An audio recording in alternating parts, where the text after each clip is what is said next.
237. Uma vez de volta ao mundo dos espíritos, conserva a alma as percepções que tinha quanto na Terra? Sim, além de outras que aí não dispunha, porque o corpo qual véu sobre elas lançados as obscurecia. A inteligência é um atributo que tanto mais livremente se manifesta o espírito, menor entraves tenha para vencer. 238. São ilimitadas as percepções e os conhecimentos dos espíritos? Uma palavra, eles sabem tudo. Quanto mais se aproximam da perfeição, tanto mais sabem. Se são espíritos superiores, sabem muito. Os espíritos inferiores são mais ou menos ignorantes acerca de tudo. 239. Conhece os espíritos o princípio das coisas? Conforme a elevação e a pureza que hajam atingido, os de ordem inferior não sabem mais do que os homens. 240. A duração dos espíritos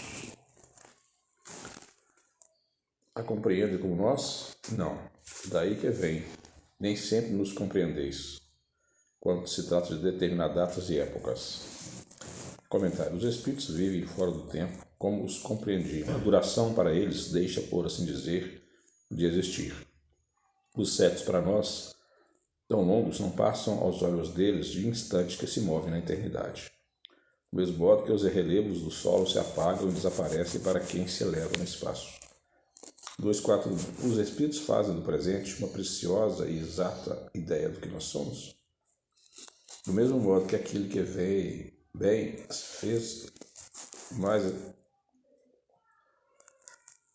faz mais exata ideia das coisas do que o cego.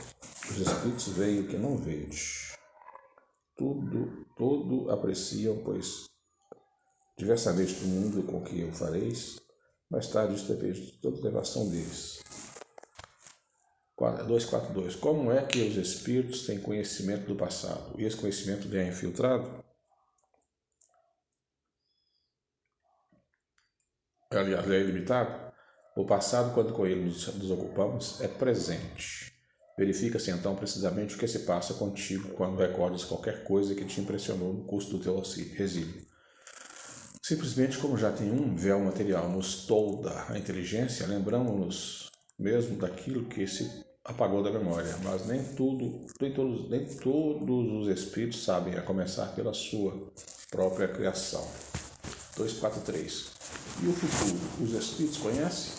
Ainda não depende da elevação, ainda isso depende da elevação que tenham conquistado. Muitas vezes apenas o entreveem, porém nem sempre lhes é permitido revelá-lo.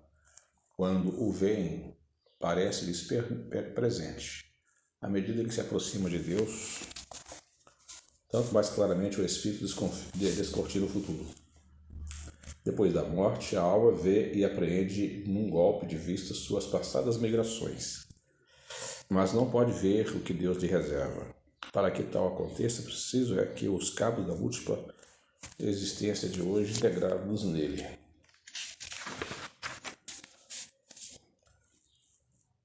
243a. Os espíritos que alcançaram a perfeição absoluta têm conhecimento completo do futuro? Completo não se pode dizer, por isso que só Deus é soberano Senhor e ninguém o pode igualar. Pergunta 244. Os espíritos veem a Deus? Só os espíritos superiores o veem e compreendem. Os inferiores o sentem e adivinham. 244a. Quando o espírito inferior diz que Deus lhe proíbe ou permite uma coisa, como é que ele sabe disso? Ele não vê a Deus, mas sente a sua soberania. E quando não deva ser feita alguma coisa, ou dita uma palavra, percebe por intuição a proibição de fazê-la ou dizê-la.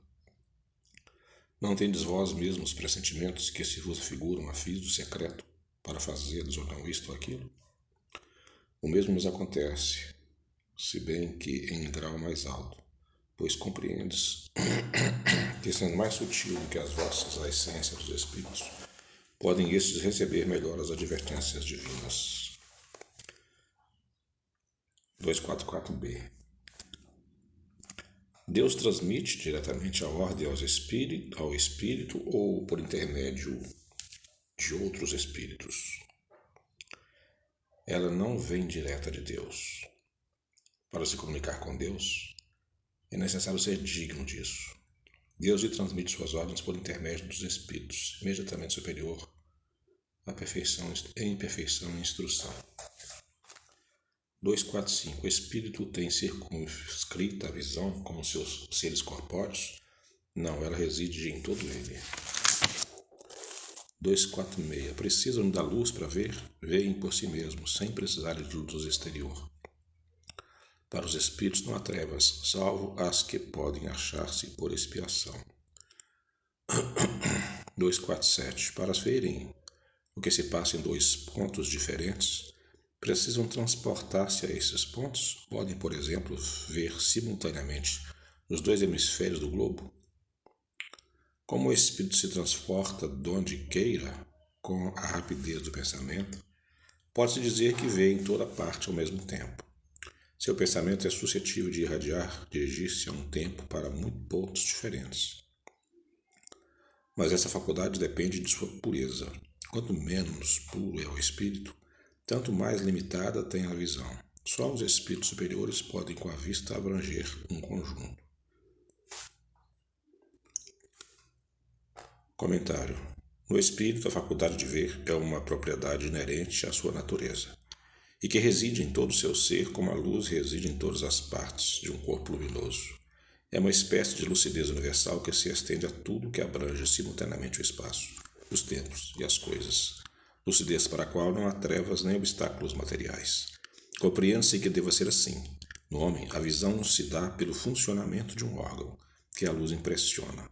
Daí se segue que, não havendo luz, o homem fica na obscuridade. No espírito, como a faculdade de ver constitui um atributo seu, abstração feita de qualquer agente exterior, a visão independe da luz. Veja-se Ubiquidade, número 92.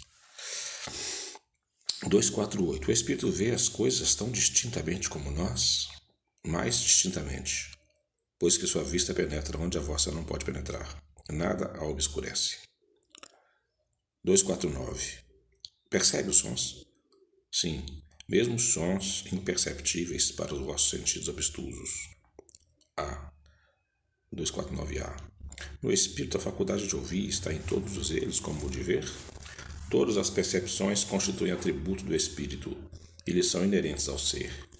Quando o reveste um corpo material, eles só lhe chegam pelo conduto dos órgãos. Deixam, porém, de estar localizadas em se achando ele na condição de espírito livre. 250. Constituindo elas atributos próprios do espírito, ser-lhe-á possível subtrair-se às percepções? O espírito unicamente vê e ouve o que quer. Dizemos isso de um ponto de vista geral, e em particular com referência aos espíritos elevados, porquanto os imperfeitos muitas vezes ouvem e veem a seu mau grado, o que lhes possa ser útil ao aperfeiçoamento. 251. São sensíveis à música aos espíritos? Alude à música terrena? Que é ela comparada à música celeste? A esta harmonia de que nada da terra vos pode dar ideia. Uma está para a outra como o canto do selvagem para uma doce melodia. Não obstante, espíritos vulgares podem experimentar certo prazer em ouvir a vossa música, pode não ser dado ainda compreenderem outra mais sublime. A música possui infinitos encantos para os espíritos, por terem eles muito desenvolvidas as qualidades sensíveis. Refiro-me à música celeste, que é tudo o que de mais belo e delicado pode a imaginação espiritual conceber. 252. São sensíveis os espíritos às magnificências da natureza? Tão diferentes são as belezas naturais dos mundos que longe estamos de as conhecer. Sim, os espíritos são sensíveis a essas belezas, de acordo com as aptidões que tenham para as apreciar e compreender. Para os espíritos elevados, há belezas de conjunto que, por assim dizer, apagam as das particularidades. 253. Os espíritos experimentam as nossas necessidades e sofrimentos físicos? Eles nos conhecem porque os sofreram. Não os experimentam, porém, materialmente em vós outros são espíritos. 254. E a fadiga, a necessidade de repouso, experimentam-nas? Não podem sentir a fadiga como entendeis. Conseguintemente, não precisam de descanso corporal como vós, pois que não possuem órgãos cujas forças devam ser reparadas.